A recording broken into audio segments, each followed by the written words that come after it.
Oh my god, let's see if I can hold this up. This is a lot. I'm so excited for today's video. As you can see here, I have, let's see, 17 art related books to share with you now. No one asked for this video. I just love talking about art. I love talking about books, and I figured it was time to show you my collection. Buckle up. I've collected all these books for about a year or so. Some are brand new, some are unread, some I finished and are marked up. A few of them I have gone through a couple chapters, so they're all in various stages of being read. I have a few art and design theory books, I have some children illustrations books, I have books about writing books. One in particular that's really popular right now about unlocking your creativity. Hopefully you could get a few new recs to add to your book collection. And I'm interested in these books because I have found myself like in a new phase of life, hitting my mid-20s, where I just want to like learn and become a student again. And the best way to do that is to grab a book on a topic that you're interested in. And of course, I love anything art. I want to learn more about children's book illustration. I want to learn how to write better. So this is what I'm interested in. My goals for reading these books, I just want to change how I think and perceive about art. I want to dive a little bit deeper into the meaning of things and kind of just learn the basics, the fundamentals, and then how I could use those fundamentals in my work. Also to gain inspiration, hopefully I could take bits and pieces from all these books and put them into my work. I'm gonna break these up into their topics, so let me get organized right now. First section we got here are my art and design theory books.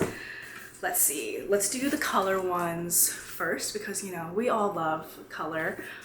This is a new one to my collection. I just got this yesterday. This is Joseph Albers' Interaction of Color, the 50th edition. This is basically just 200 pages on color theory. It is full of everything you need to know about how different colors interact with each other, how light interacts with colors, how colors interact on a page. I feel like it might be a little bit dense. Color theory can get a little bit confusing. But if I could get through this, I think my understanding of color will become leagues better, leagues. This one is a way easier color book. This is The Secret Lives of Color. This one's kind of a mix of color and history. It tells the unusual stories of 75 different colors. It's just a book of fun facts. And I think a really fun exercise you could do with this is pick a color at random and then maybe make a piece with that color that has to do with the story on the page. I also recently added these 3 books to my collection. These are part of the Penguin on Design series. So we have Design as Art by Bruno Munari. This one is all about design theory. He explains his ideas on visual, graphic, and industrial art and the way it plays a role in the everyday objects we use. He touches on things like lamps, road signs, typography, posters, children's books. I haven't started any of these yet. I also got I Paint What I See by Philip Guston. This is a collection of a number of interviews, his own writing, stuff like that. I really love the quote on the back. It says, "Thank God for yellow ochre, cadmium red medium, and permanent green light." And I think as a painter, if you're a painter, you can appreciate that. So he basically goes through like how he sees the world and just the nature of painting and drawing. And then the last one in the series is Ways of Seeing by John Berger. It says this book changed the way people think about painting and art criticism. He dives in how we look and see art and just the layers of meaning a piece of work can have in relation to like the time it was created, civilization, society, that type of stuff. Okay, this one is a fun one. This, How Pictures Work by Molly Bang. And this is a really simple but very striking read. It's about how the composition of images work to shape our perception of the work and how they invoke our emotions. And I'll show you one page that I thought was really, really interesting. She just takes like simple shapes, simple colors, and then explains why we perceive them to be sad or happy or scary. Take this triangle in the woods. Although this is just like rectangles and a triangle, We read it as like a triangle, maybe in the woods. And then she goes, how do we make this image look scarier? Maybe making the triangle smaller. By making the triangle smaller, we perceive that to be more ominous and scary. And then the last one in this like art and design section, this is kind of more like a self-help type art book. You guys have probably heard about this. This is The Artist's Way, A Spiritual Path for Higher Creativity.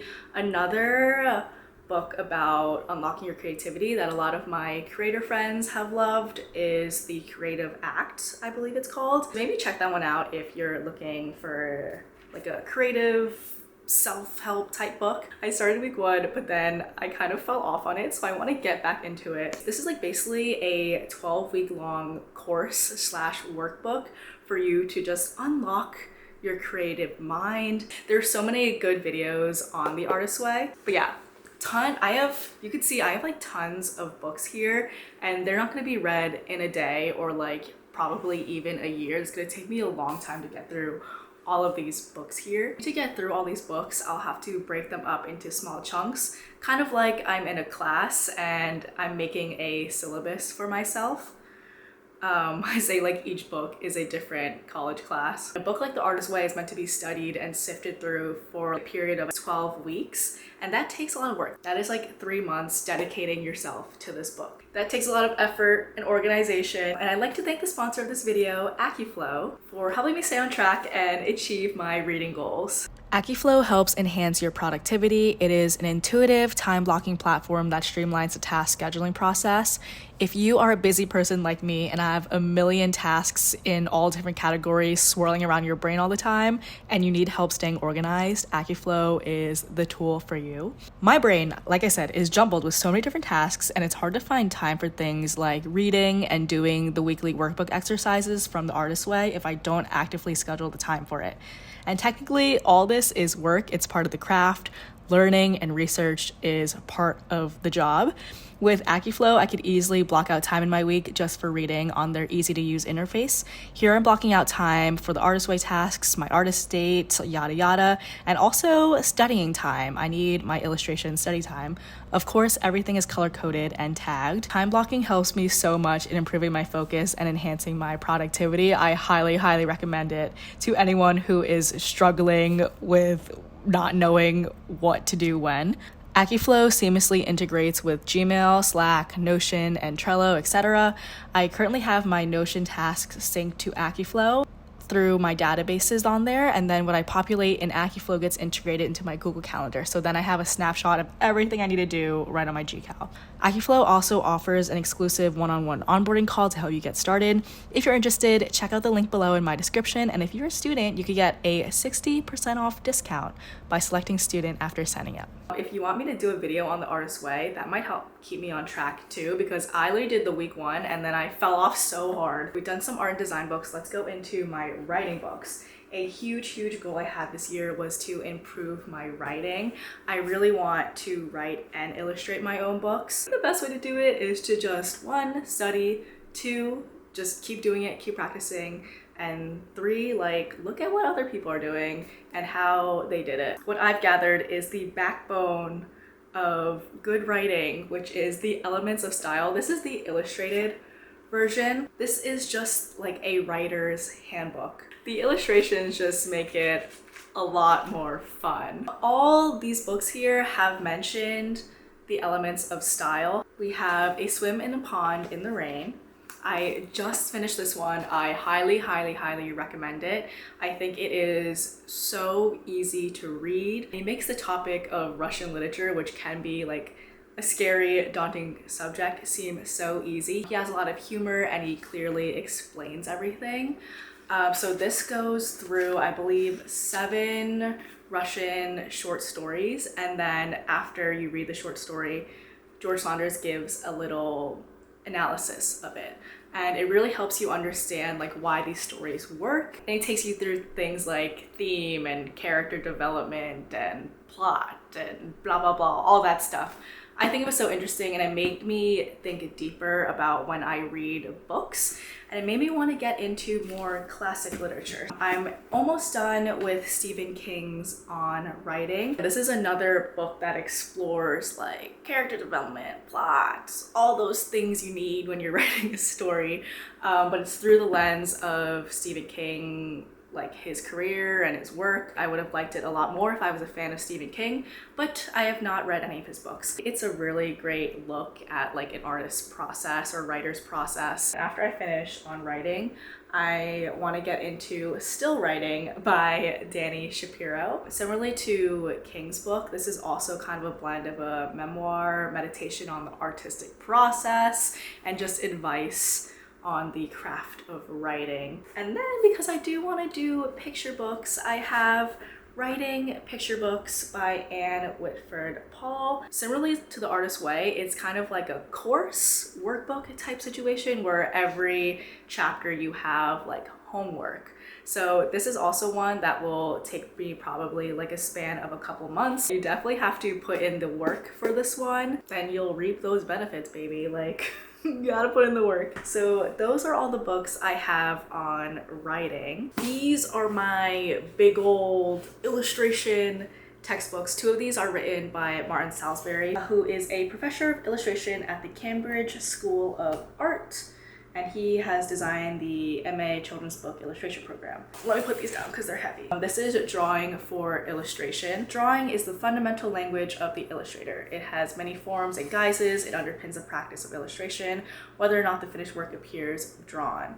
I finished this like a few months ago. I really loved it. I love that he intertwines interviews with different illustrators because I love hearing about other people's processes and like what inspires them. Now these two are more like art history books. This is the history of illustration. This is a big textbook. Gonna take me probably years to go through. This literally takes you from prehistory to modern day.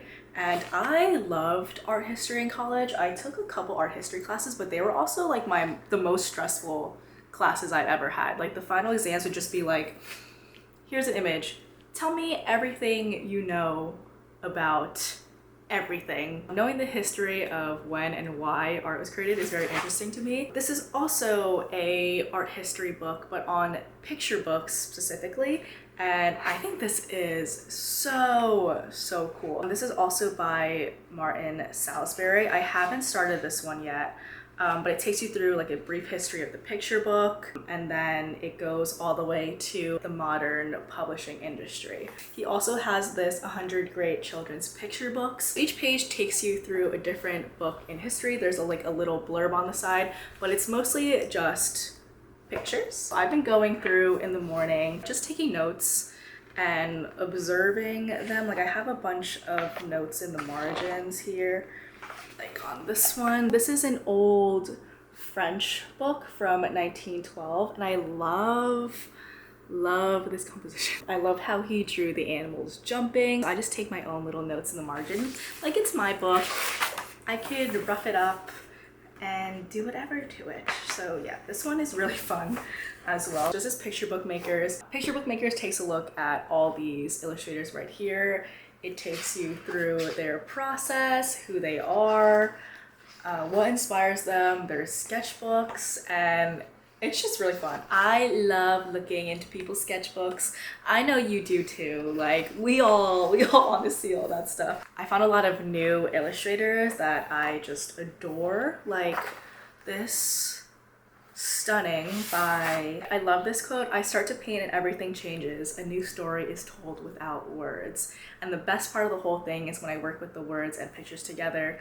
I can rearrange the text, cut most of it, write new pieces, and as the text changes, I paint another room, other trees, other faces. Like that is just a beautiful little blurb about the process and why I love the process. That was from Eva Lindström. They are a Swedish artist.